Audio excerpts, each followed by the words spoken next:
বৃষ্টিময় সকালে গরম ভাতের সাথে লাউ পাতা ভর্তা, লাউ পাতার বড়া খেতে কিন্তু বেশ মজাই লাগে।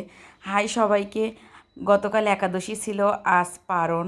এজন্য আর কি সকাল সকাল উঠে রান্নাবান্না শুরু করে দিয়েছি। বাইরে প্রচুর বৃষ্টি হচ্ছে।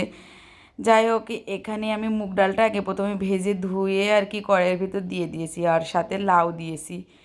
এক ফালি লাউ নিয়েছিলাম আর এক ফালি রেখে দিয়েছি।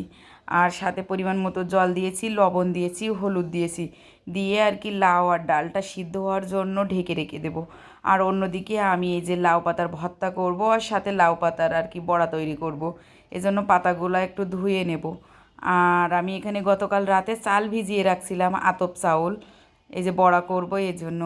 আর চালগুলোও ব্লেন্ডারে দিয়ে দিয়েছি, আর সাথে গোটা কয়েক কাঁচামরিচ দিয়েছি, স্বাদ মতো লবণ দিয়েছি, আর সামান্য একটু হলুদ দিয়েছি, দিয়ে ব্লেন্ড করে নিয়েছি।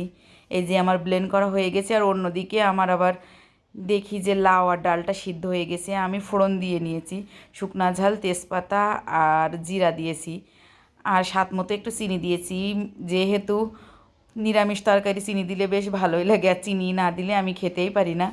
আর এই যে অন্যদিকে আমি পনির আর আলু রান্না করব, পনিরগুলোও একটু লাল লাল করে ভেজে নিয়েছি।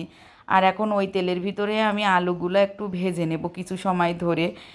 এই যে আলুগুলো আমার ভাজা হয়ে গেছে। আর এখানে আমি আদা বাটা দিয়েছি, নিরামিষ তরকারির মেন পাটা আদা বাটা। আর এখন একটা মশলার পেস্ট তৈরি করে রাখছিলাম, ধনিয়া গুঁড়া, জিরা গুঁড়া, মরিচের গুঁড়া, লবণ, হলুদ, সেটাও দিয়ে দিয়েছি। দিয়ে আলুর সাথে ভালো করে কষিয়ে নিয়েছি।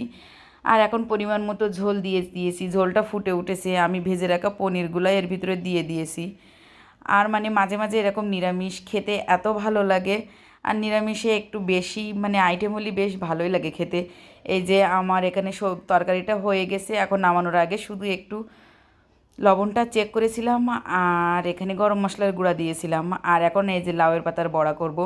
লাউয়ের পাতার বড়া তো পেস্ট বানিয়েছি, আর সাথে ওই পেস্টের ভিতরও সামান্য পরিমাণে একটু আটা দিয়েছিলাম, আর কালো জিরা দিয়েছিলাম। এতে এত ভালো হয় খেতে, একদিন এভাবে খেয়ে দেখবেন, দেখে আমার কথা বলবেন যে ওই দিদিটা বলেছিল এত মজা, এত মজা লাউয়ের পাতার বড়া। আমি যে ফার্স্ট টাইম বানিয়ে খাচ্ছি। আর কি যে মুসমুসে হয়েছিল, ওই যে চাউল দিয়েছি না, বেশ মুসমুসে হয়েছিল এই জন্য। আর এখন আমি এখানে লাউয়ের পাতার আর কি ওই যে ভর্তাটা করে নেব। লাউয়ের পাতাগুলো লবণ দিয়ে প্রথমে আমি একটু মানে কড়াইয়ের ভিতরে দিয়ে ভাপিয়ে নিয়েছিলাম, নিয়ে ব্লেন্ডার করেছি। শিলপাটায় বাটলেও হয়, কিন্তু আমি ব্লেন্ডার করে নিয়েছিলাম। আর এই যে সামান্য সরিষার তেল দিয়েছি, আর একটা শুকনা ঝাল, আর কালো জিরা, লবণ, হলুদ, এগুলো ফোড়ন দিয়ে 2-1 মিনিট ভেজে নিয়েছি। আর এই যে রেডি হয়ে গেছে গরম ভাতের সাথে লেবু লাউয়ের পাতা ভর্তার